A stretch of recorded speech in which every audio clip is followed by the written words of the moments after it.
was at it. She got, look at her, y'all. She is beautiful. Welcome to the show live on Instagram. What's going on? Yes. How y'all doing? How you doing? What's up, girl? How you doing?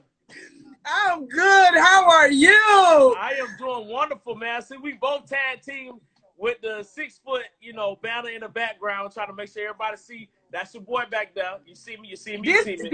This our new next project, Rank-a-Dank. All right. It's your choice, but that's just a little piece of what the new project is, because we got another project and it's coming. It's called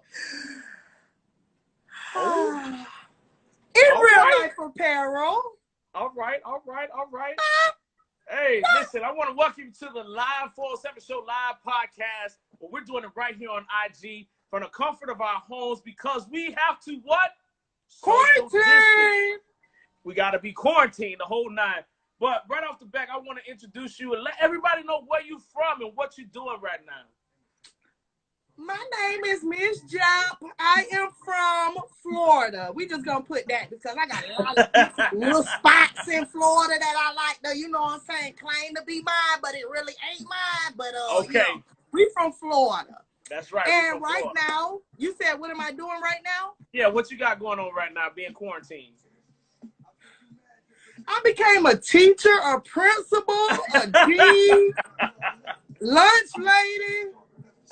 Look, a lot of us have. A lot of parents have become. What's up, everybody? Thank y'all for tuning in. We have Miss Jap, Mr. Reese. She is a comedian, an entrepreneur, a mother, a community activist all day, every day. She's representing Florida. She don't want to say everything, but I'm gonna tell you, I'm from Orange County, Orlando, period.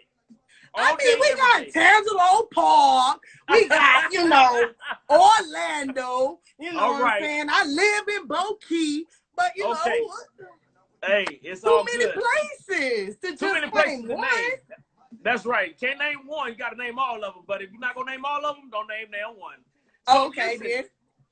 So listen, let's just chop this up. You've been on the show before, and of course, everybody only heard your voice. They might have come to the page. They might have, reached out to you. But let's get everybody acquainted with what you have been doing, what got you started. First of all, let's start with the comedian.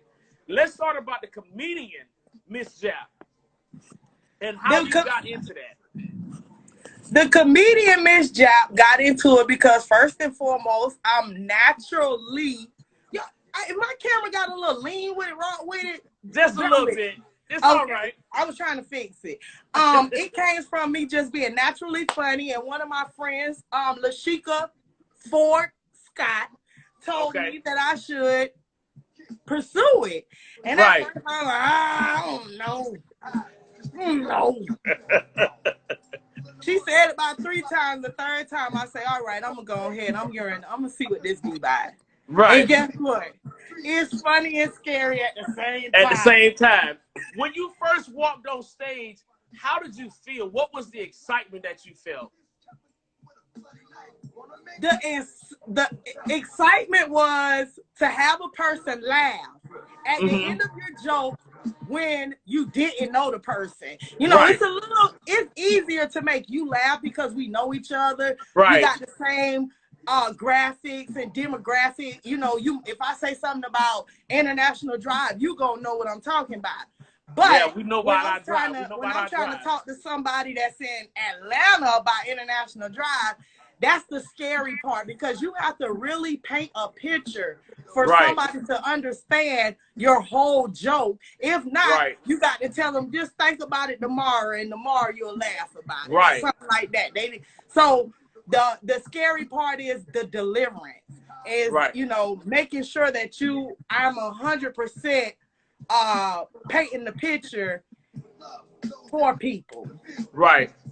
Goddess Travels, hey, beautiful. Yeah, we got Bless My Soul Food joining in. Goddess Travel, how y'all doing? Thank y'all for tuning in. Listen, when it came to not only just stepping on stage, what was it like creating the material in order to be able to deliver to the people? Was it something that you already had written down, or did you have to, you know, get some people to kind of tune in with you to help you write your jokes? Both. Both. And all my jokes are in real life. They're a story about something that happened with me in real life. 9 out of 10 times, if I'm talking about something, it happened to me in real life. That's actually where I came with in real life from, because people be like, that happened in real life. Real life. And people don't know that when you put something on Instagram or Facebook or any of your social media platforms, you say in real life with the hachu, hachu, hachu, because that is something that really attaches to your life and the things that you've been through. And if I must say, it's trademarked. Okay. It's mine. Okay. Come on now.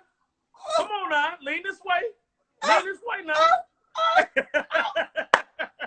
It's mine. That's what's They're up. my words. Ownership. And that's one of the things that, you know, us as... Hold on. My camera just caught on fire. Hold on, y'all. Listen, you can't make this up, ladies and gentlemen. You cannot I swear make to this God, up. it just caught on fire. My boyfriend just said that. I think he did that on. Listen, that's one of the things about being a Black entrepreneur. We have to learn ownership. Not just being an entrepreneur, but just as Black people alone. We have to learn ownership. We have to own the things that we want, the things that we see. When it comes to land, when it comes to homes, when it comes to anything, instead of going out leasing it and showboating for everybody, you need to own your stuff. What was it that said that as a comedian, I want to do more than just tell jokes? I want to venture out and be in the community side. I want to do things for other people to bring them in, not to just... I want to show people what God has given me, but not just through being funny. That's just me. All I've known all my life is to give. Right. And the older I get, the giving spreads out. So it's nothing about me. It's 100% of God. Right. He's just showing me what he want me to do. Right. And I'm doing it, being obedient. But I'm going to piggyback off of when you said, as us as people, if everybody kind of said, oh, Miss Jab, I ain't seen you doing nothing in a minute. God told me to sit still for a minute because he needed to do something on me. So with that being said is, he was trying to tell me to stop hustling. Right. And there's nothing wrong with hustling. It's just you have no ownership in it. You have nothing to say that that's yours. I'm gonna just say what he put on my heart when he told me to trademark in real life. You can't get paid for bootleg stuff if Come on now, lean this way. Lean this way now. So with that being said is, it's all right to hustle and kind of try to, you know, and please nobody take this away from, this is just what God has for me. He told me to stop making food out of my kitchen and he will provide something better for me. He told me to get on the stage and he will open the doors for me. So with that being said is, I can't do it bootlegging. Like I can't keep selling food out of my house and expecting to be a millionaire. Not to say you can't. It's just baby steps to it, and the baby step is to start from your home, but to also want to legalize. Like that's like, okay, renting a car. It's cool, fine and dandy to rent a car. But prepare yourself to buy a car. Prepare yourself to be an owner and pay off the car. And that's the same thing he was dealing with me. I don't want you to keep renting a car, Jap. I don't want you to keep renting this car. I want you to buy a car. So that's what he did with in real life. He provided people that showed me the steps. And that's why I was off the market a little bit, because I was shadowing somebody. And when I was shadowing, I had to learn, and guess what? That took away from what I thought I needed to do. Right. And see, the obedience to be at what God tells you, and He's giving you a commandment. He's already given you the assignment. He's already given you the mission. It's to be obedient to that mission that He's giving you, because it's going to work out for you, but it's His plan. It's what He wants to do. It's who He's trying to reach. It's the masses of people that He's trying to reach, because this world is already crazy as it is. What's up? Hey, Rashad. Hey, listen, that's my dude right there. If you want to go to Africa, I'm going to tell you right now, if you want to go to Africa, that's the man to see right there. I had him on the show a little while ago. That's the man right there. What's happening, my dude? Listen, we don't need to go to Africa? Listen, we all got to go to Africa. We all got to go back to places that, we never been before. One day. Not everybody wants to go, but I know I do. So, Ghana, I'm on my way. So, let's talk about... Them tickets expensive. Yeah, they are. Let's talk about... Listen, you a fool. Listen, let's talk about the activist Miss Jap. The activist Miss Jap is...